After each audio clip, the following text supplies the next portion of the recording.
hay que ponerse en el lugar del otro. Y uno tiene que ponerse en el lugar del otro desde una posición de solidaridad. La ternura es eso también, ¿eh? La ternura es ser capaz de entender al otro incluso y de querer al otro y de abrazar al otro o a la otra a partir de la diferencia también.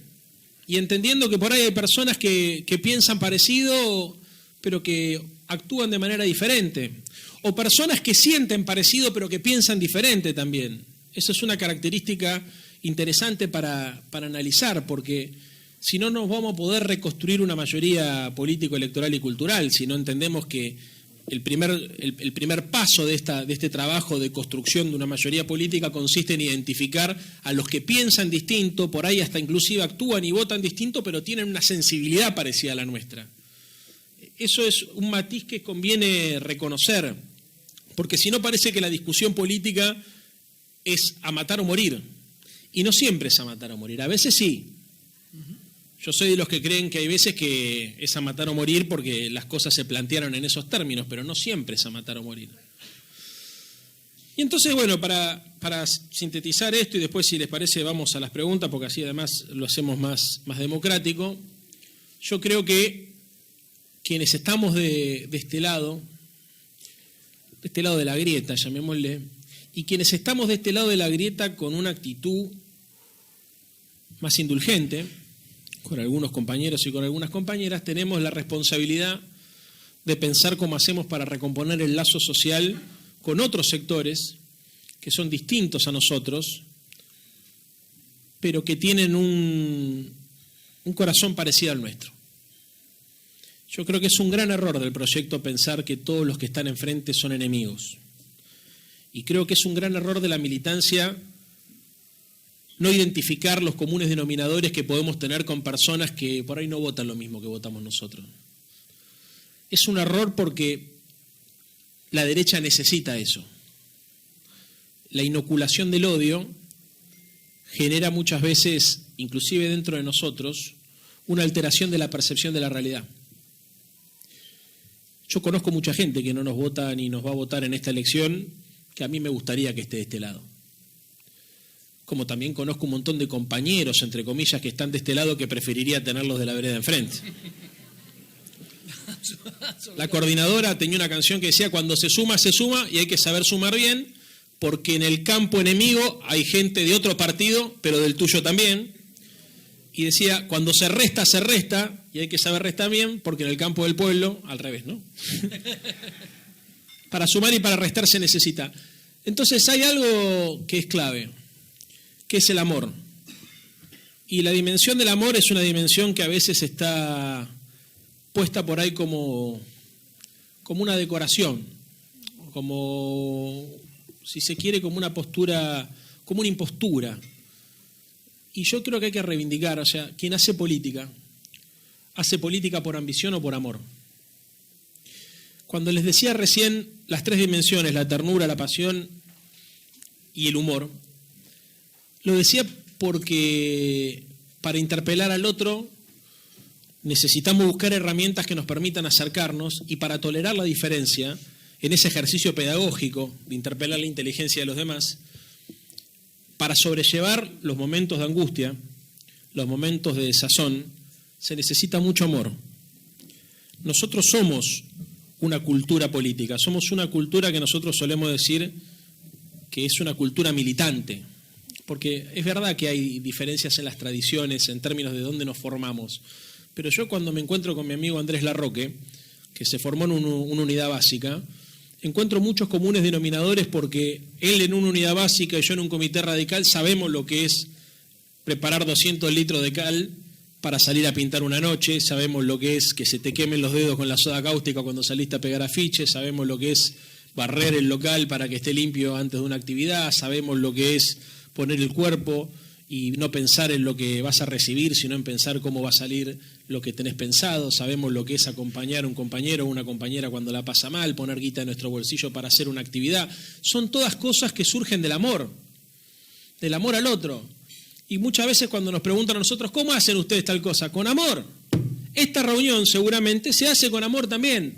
O sea, es imposible que vos te tomes el trabajo de organizar una cena como esta, de convocar a todos, de tuitear, de ver que esté todo bien, que estén los detalles organizados, después limpiar cuando todos se van, si no hay amor en lo que haces.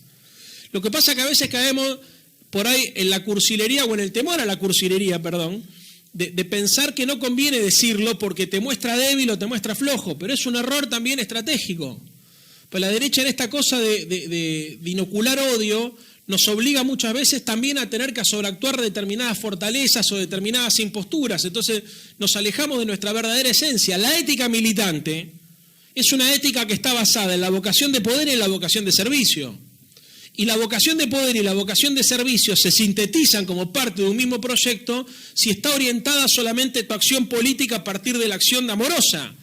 Construir política, además de sumar gente a una organización, además de sumar votos y además de conseguir los recursos necesarios para hacer una actividad, es básicamente lograr imponer la lógica del amor frente a la lógica del individualismo y del egoísmo.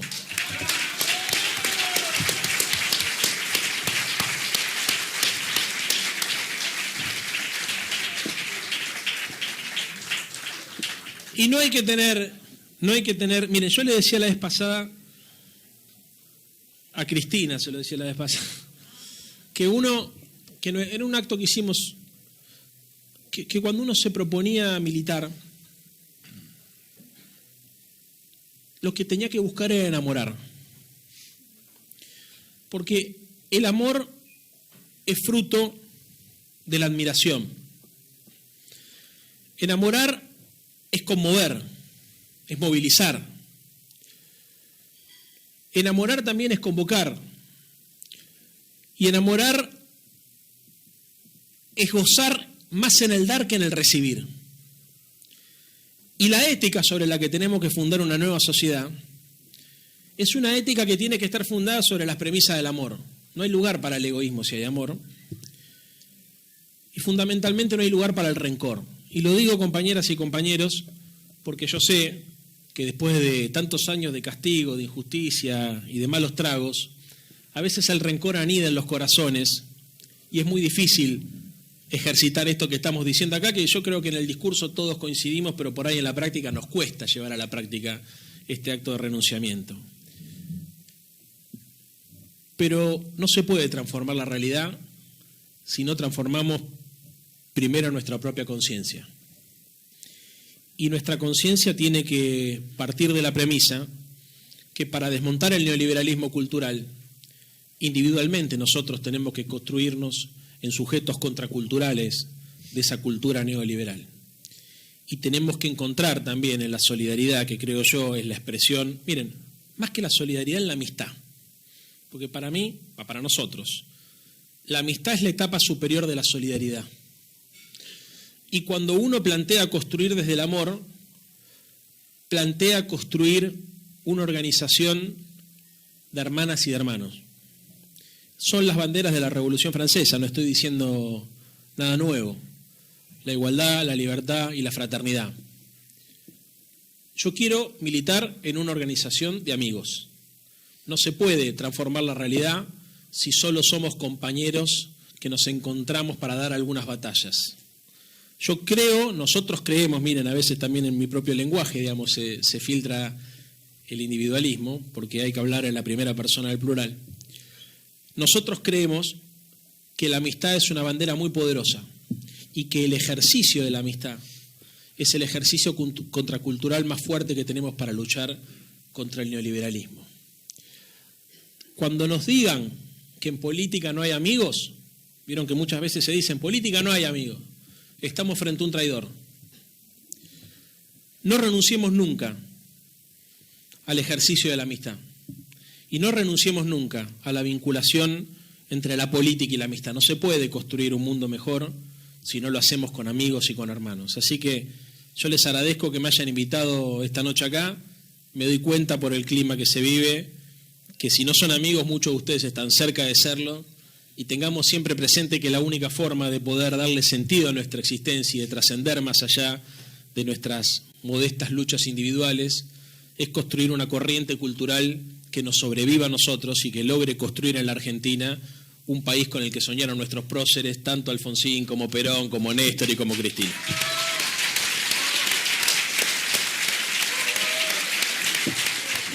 Yo entiendo que hoy la sociedad no se puede plantear, no se puede pensar una suerte de refundación de la sociedad argentina sobre la ética del altruismo, porque estamos muy atrás. Entonces, cuando Cristina habla del contrato social, que está hablando de algo de esto que estamos diciendo acá, la necesidad de firmar un nuevo contrato social ciudadano, está hablando de fijar un horizonte ético deseable sobre el cual debemos construir después un pacto social, o antes un pacto social para alcanzar ese horizonte. Pero nosotros, si bien como militantes políticos tenemos la obligación de entender hasta dónde da la correlación de fuerza de una sociedad en determinado momento para saber qué plantear, tenemos la obligación de no renunciar al objetivo de fondo, y el objetivo de fondo es construir una sociedad de nuevo tipo. Uno de los problemas que uno identifica, o que nuestros grupos identifican, es que con el transcurrir de los años, por exceso de pragmatismo, hemos perdido el valor de la utopía y nos hemos vuelto una organización de objetivos. Entonces, ¿por qué hay que votar al Frente para la Victoria o Unidad Ciudadana? Porque va a aumentar tu capacidad de consumo, porque te va a garantizar el empleo y porque, bueno, un montón de motivos que son estarían dentro de la familia de los motivos utilitarios. ¿Por qué conviene votar? Pero hay cosas que también se necesitan decir, aunque un sector del electorado ni siquiera las puede entender, pero que es necesario empezar a plantearlas para que se empiecen a acostumbrar a oírlas, para que mañana sea más fácil plantear la idea del altruismo, y hay cosas que las tenemos que hacer porque sí. No todo tiene por qué tener una explicación que se pueda consumir, que se pueda entender y que se pueda vivir en el momento. Las organizaciones que transforman estructuralmente la sociedad son organizaciones que se fijan objetivos políticos que biológicamente no van a poder ver. Plantearse una utopía es plantearse un horizonte de sentido que todos sabemos que cada uno de nosotros va a tener que contribuir con la certeza de que no lo va a lograr ver. Y es ahí donde tiene sentido la discusión de Evita cuando dice: yo sé que me voy a transformar en bandera y me llevarán a la victoria, porque es la continuidad transgeneracional. Entonces, esa dimensión, que es una dimensión que hay poco lugar en la tele para plantearla, y ese es otro problema también, ¿no? La espectacularización del discurso político, necesita que se plantee como presión de abajo hacia arriba. Nosotros, mire, les digo esto y paso la palabra, necesitamos recuperar... Nadie te cree. No, de verdad. Acá nadie le cree a nadie que te hace la palabra. Necesitamos recuperar la poesía como herramienta de lucha y de concientización.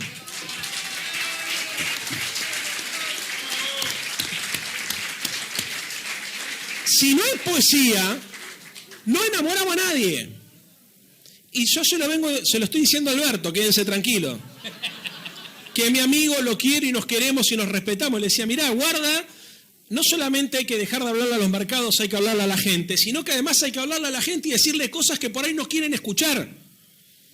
Yo sé que esto muchas veces es difícil, porque cuando un candidato está en campaña, la exigencia de un candidato en campaña es ganar la elección. Y tiene razón, pero ahí el problema es la organización política. La organización política también tiene que tensionar con el candidato. Porque es un error lo que pasó durante la gestión de Cristina, que Cristina era la vanguardia. Un error estratégico. Deberíamos haber sido las organizaciones juveniles o las organizaciones más, si se quiere, progresistas o más revolucionarias, o que se decían o nos decíamos ser más revolucionarias, las que tratáramos de correr el horizonte de lo posible.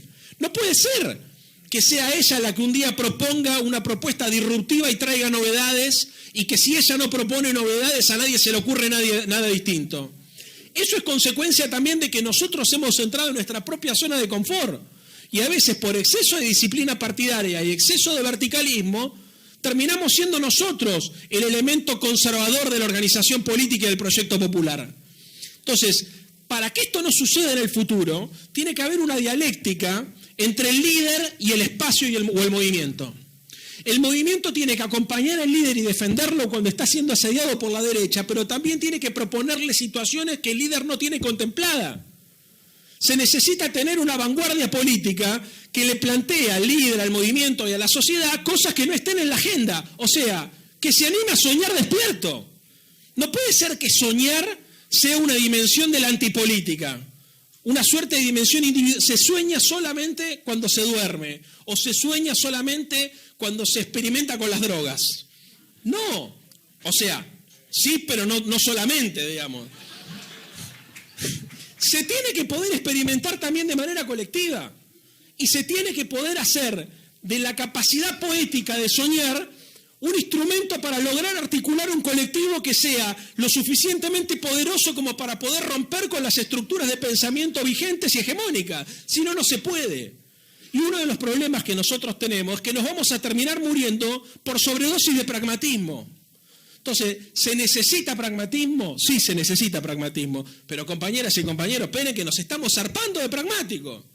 Acá el punto es que nos falta una dimensión ideológica, idealista, que rompa con el individualismo del pragmatismo y que pueda pactar inclusive, porque en la dialéctica es una tensión donde a veces se tensiona y se avanza y a veces se reconoce y se pacta para conservar, pero lo que no puede dejar de haber es movimiento. Y lo que a veces ocurre, y no solamente en la Argentina, sino en toda América Latina, es una ausencia de pensamiento dialéctico que provoca una tensión intelectual entre los movimientos populares que logren sobrevivir a su líder. Y esto es un desafío estratégico que tenemos por delante. Lo tienen los venezolanos, lo tienen los bolivianos, lo tenemos los argentinos y lo han tenido los brasileros. Entonces, ni hablar Ecuador. Entonces necesitamos recuperar la dimensión poética de la política, la dimensión utópica de la política. Necesitamos poder construir conciencia política con hechos y acontecimientos que vayan más allá del consumo y de la economía. Porque si no, después parece que incluimos a la gente al consumo y al mercado que antes estaban desclasados y después nos asombramos que terminan votando a la derecha. Bueno, si vos redistribuís la riqueza y no politizás, y si vos lo que generás solamente es capacidad de consumo, pero no generás solidaridad social, y a ese proceso de redistribución del ingreso no le pones poesía, mística, rebeldía, coraje, o sea, no lo plantás en términos de un proyecto que te trascienda a vos como ser humano, obviamente que vamos a terminar fracasando por nuestro propio éxito, que fue en definitiva lo que nos terminó pasando esta última elección.